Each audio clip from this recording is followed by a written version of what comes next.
So the actual ownership of the shares rests with AT&T US and not with the Mauritian entity. So, and they said in those sort of circumstances, really the Azadi Bachao Andolan case is not of any relevance, and the Mauritius treaty benefit cannot really be given, and the transaction would have to be taxed as per the terms of the India-US treaty. That's really what were the observations of the, I would call it more of observations based on the specific facts which were pointed out before the Bombay High Court. So again, this again obviously leads to a whole lot of questions. Like today, if you have a situation where you are acquiring the shares from a Mauritius entity, I think for the last 3 years, pretty much every transaction, probably close to 30% of the time is spent nowadays on whether or not there's going to be withholding taxes, whether or not what sort of indemnity should we ask, what is the time period for the indemnities. Do we need to have an escrow? Do we need to get them to go in and get a nil withholding certificate from the tax authorities? Do we need to go and ask them to get advance ruling? So these are all pretty much the key points around which every negotiation when it comes to any of these transactions sort of go around. Obviously, a lot of it is also dependent on, I would say, in terms of other aspects also, such as in a lot of situations, as a buyer, you may be willing, it depends on what your risk appetite is. Today, if anybody comes in and says, okay, what is the legal position if a Mauritius entity is selling shares? Well, you're still covered by a Supreme Court decision. So technically, you can still say, oh, I shouldn't be withholding. But there is a risk that is associated with it, which is where you really go into the aspect of tax indemnities and you start negotiating on tax indemnities. Though I have seen a trend, at least in the last couple of months or so, where people are getting more and more conservative, and again, this is a trend in terms of moving towards conservatism that's been happening probably for the last 18 months or so.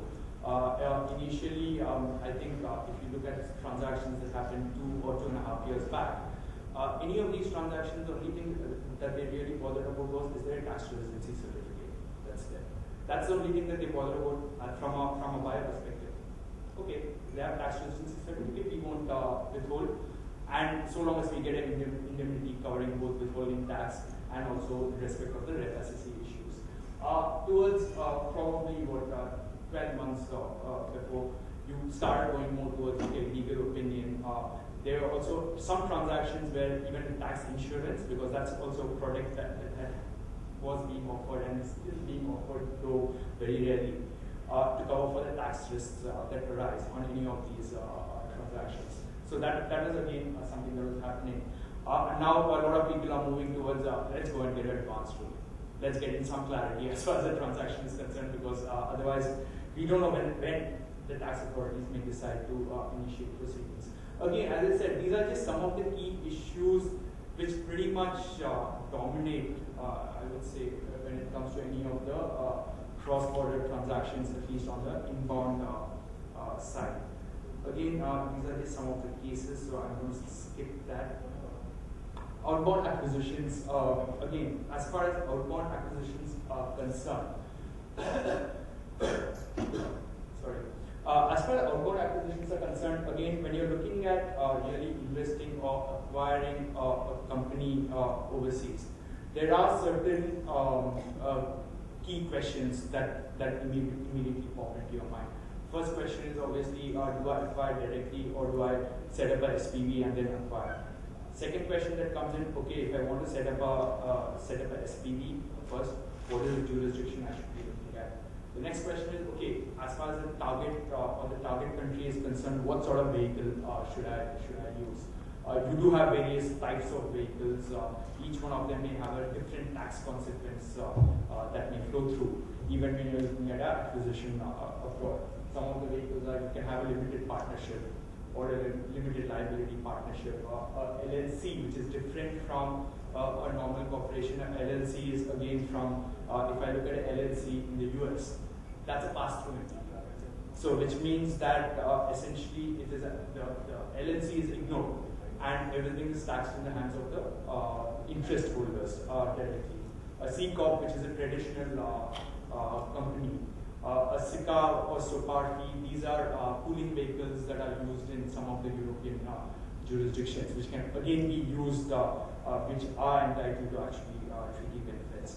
Though again, the key question here is that today, in terms of the choice of the vehicle, and the choice of the vehicle is usually determined by tax considerations, except for the limited liability or unlimited liability.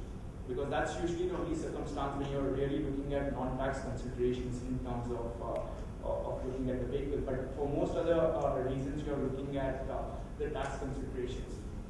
Like a lot of time, using a Delaware LLC may actually be quite useful, because if the Delaware LLC has operations primarily outside of US, you may actually end up avoiding a US tax consequence, because if the acquirer or the investor is a non-US investor who's investing into a Delaware LLC, which has either operations outside of US or earns income from outside of US, since the LLC is treated as a pass-through vehicle, you may actually end up avoiding US tax consequences on the transaction. Again, that's just, it may not work in every, use of an LLC may not work in every situation. But again, there are certain types of situations where you can actually look at seeing as to which vehicle can actually give me the maximum sort of advantage.